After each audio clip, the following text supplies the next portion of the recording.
Welcome to Democracy Now!, democracynow.org, the War and Peace Report. I'm Amy Goodman. The Pentagon's confirmed it's deploying an additional 130 Marines and Special Forces to Iraq. Defense Secretary Chuck Hagel made the announcement at Marine Corps Base Camp Pendleton in California. I recommended to the President, and the President has authorized me to go ahead and send about 130 new assessment team members up to northern Iraq in the Erbil area to take a closer look and give a more in-depth assessment of where we can continue to help the Iraqis with what they're doing and the threats that they are now dealing with. The Guardian is reporting the U.S. is prepared to send the Iraqi government a shipment of missiles, guns and ammunition, but is waiting until Haider al-Abadi officially becomes Iraq's new prime minister. It remains unclear if Iraq's current prime minister, Nouri al-Maliki, will relinquish power. Abadi has the backing of both Washington and Tehran.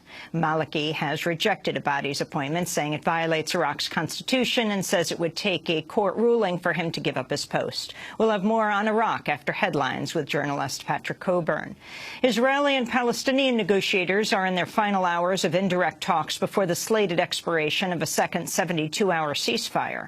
Violence could resume unless both sides agree to extend the truce or reach a broader agreement. The Cairo negotiations have reportedly touched on Israel's blockade of the Gaza Strip, but there's been no reported progress. Palestinians have made ending the blockade a key demand. Meanwhile, in Gaza, 5 people were killed and several more wounded today as Gaza's bomb disposal team was dismantling an Israeli missile.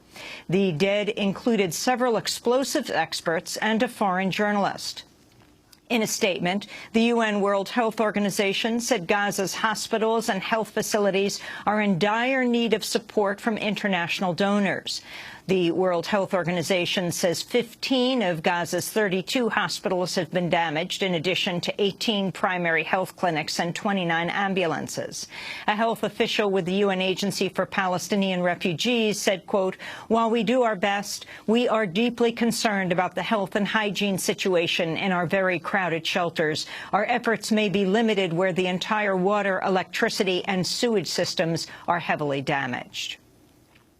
As ceasefire talks continue, the British government has announced it'll suspend some arms exports to Israel if the assault on Gaza resumes. British Business Secretary Vince Cable cited specific concerns the Israeli military could use British-made products. Venezuela, meanwhile, has sent a military plane carrying 12 tons of humanitarian aid intended for the Gaza Strip. Venezuela is one of several Latin American countries that have harshly criticized the Israeli assault on Gaza.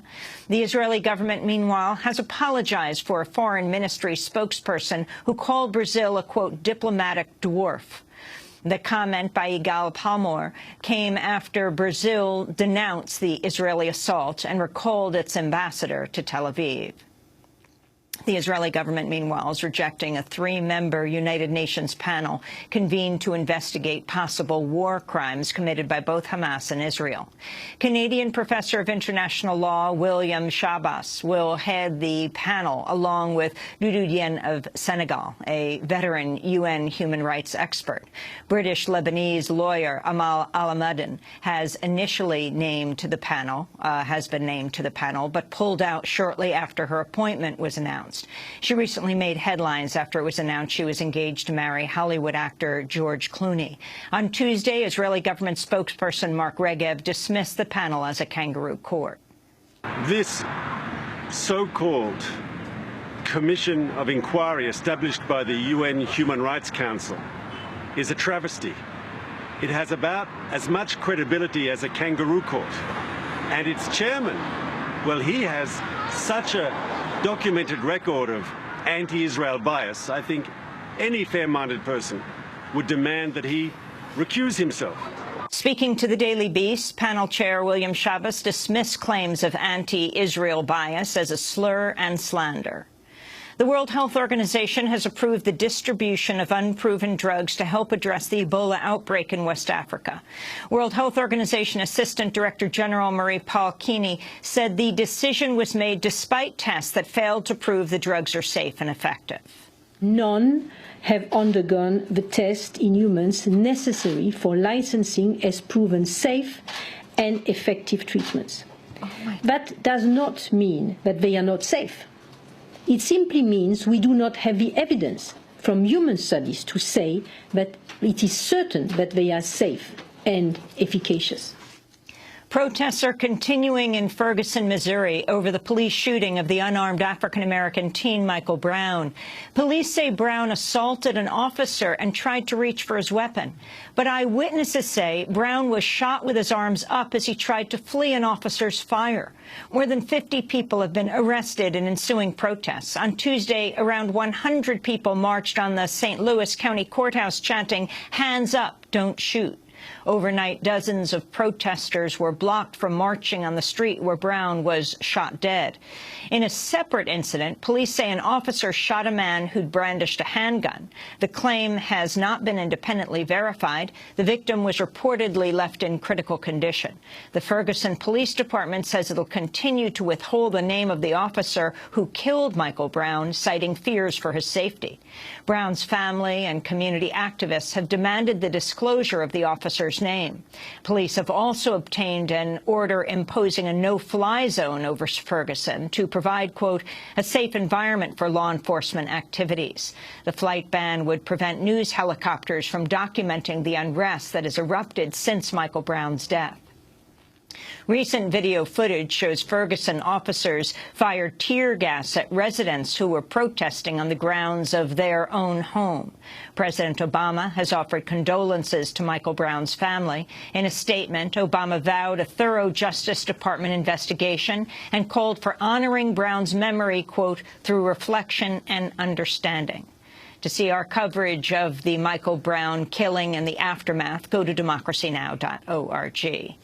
The high-end retail store Barneys will pay $525,000 to settle allegations of racial profiling at its New York City store. New York Attorney General Eric Schneiderman launched a probe last year after African-American customers said Barneys employees alerted police after making the racially biased assumption they could not afford their expensive purchases.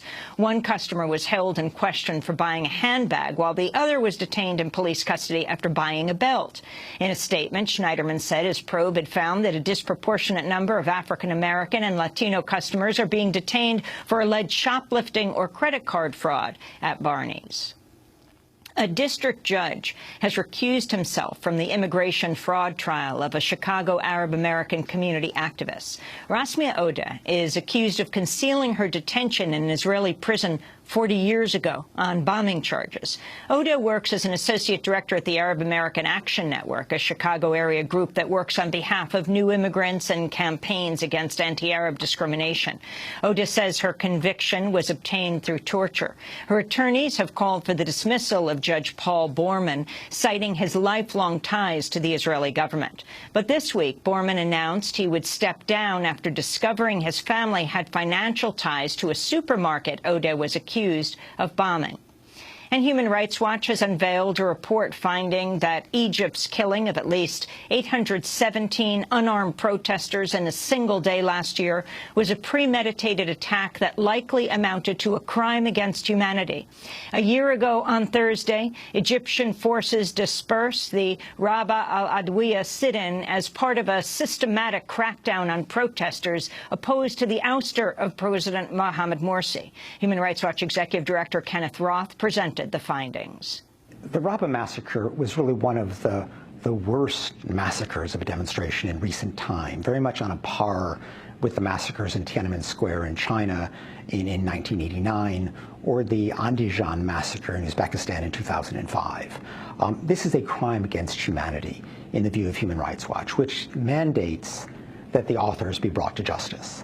Now, Egypt has done nothing to investigate in any public manner this crime. There has been complete impunity inside Egypt. And so Human Rights Watch is calling on the international community to act. Human Rights Watch Executive Director Kenneth Roth and Middle East Director Sarah Leah Whitson had attempted to enter Egypt to present the report earlier this week, but they were detained and turned away by Egyptian authorities. And those are some of the headlines. This is Democracy Now!, democracynow.org, The War and Peace Report. I'm Amy Goodman. And I'm Nermeen Sheikh. Welcome to our listeners and viewers around the country and around the world.